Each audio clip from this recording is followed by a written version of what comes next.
उस आदमी ने अपनी विशेष क्षमता को सक्रिय किया और पाया कि इन पत्थरों में उच्च गुणवत्ता वाला जेड है। उसने दुकानदार से पूछा कि मिट्टी के बर्तन की कीमत कितनी है। दुकानदार ने $500 बताए। आदमी ने $500 बिना किसी झिझक के चुका दिए। फिर पूछा कि क्या दुकानदार वह पत्थर मुफ्त में दे देगा। दुकानदार माना। अपनी क्षमता का फिर से उपयोग करते हुए आदमी ने पुष्टि की कि उस बर्तन में कम से कम $10 लाख की एक खजाना है। एक धनी आदमी ने उसका मजाक उड़ाया, दावा किया कि बर्तन आधुनिक तकनीकों से बना है और बेकार है। एक विशेषज्ञ मूल्यांकनकर्ता ने बर्तन की सावधानी पूर्वक जांच की और घोषणा की कि यह प्राचीन नहीं है, इसकी कीमत अधिकतम $20 है। अमीर आदमी ने आत्मसंतोष से व्यक्ति का मजाक उड़ाना जारी रखा। अचानक आदमी ने बर्तन तोड़ दिया। एक सुनहरी रोशनी उसमें से निकली। अंदर छिपा हुआ एक प्राकृतिक चमकदार मोती था। मूल्यांकनकर्ता हैरान रह गया। इस आकार का मोती कम से कम $1 मिलियन का था।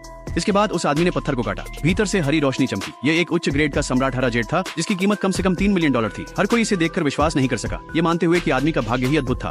थोड़ी देर बाद उस आदमी ने अपनी क्षमता फिर से सक्रिय की। उसने दीवार पर लटकी हुई एक पेंटिंग देखी जो उसे असाधारण लगी, जिसकी कीमत कम से कम $1 करोड़ थी। उसने पेंटिंग को $500 में खरीदा। अमीर आदमी ने उसका मजाक उड़ाते हुए कहा कि यह सिर्फ एक प्रतिकृति थी जिसे उसने $200 में खरीदा था। इसलिए आदमी ने अमीर व्यक्ति के साथ शर्त लगाई, यदि पेंटिंग की कीमत $1 करोड़ से अधिक होती है तो अमीर आदमी मोती और जेड के लिए 10 गुना मूल्य चुकाएगा। अगर कम हुआ तो आदमी दोनों खजाने उस अमीर आदमी को दे देगा। सबको लगा कि आदमी निश्चित रूप से हार जाएगा, क्योंकि पेंटिंग स्पष्ट रूप से एक आधुनिक प्रतिकृति थी। यहाँ तक कि विशेषज्ञ ने भी उसे शर्त से पीछे हटने के लिए मनाने की कोशिश की, लेकिन आदमी आत्मविश्वास से भरा रहा, ये कहते हुए कि पेंटिंग अत्यंत बहुमूल्य थी। वह कलाकृति के पास जाकर उसने सावधानी से परत हटाई और कागज की बाहरी परत को निकाला। चित्रकारी की 2 परतें थीं। मूल्यांकनकर्ता उत्तेजित हो गया। यह चित्रकारी संत बुद्ध होसई का मूल कार्य था, जिसका मूल्य कम से कम $15 मिलियन था।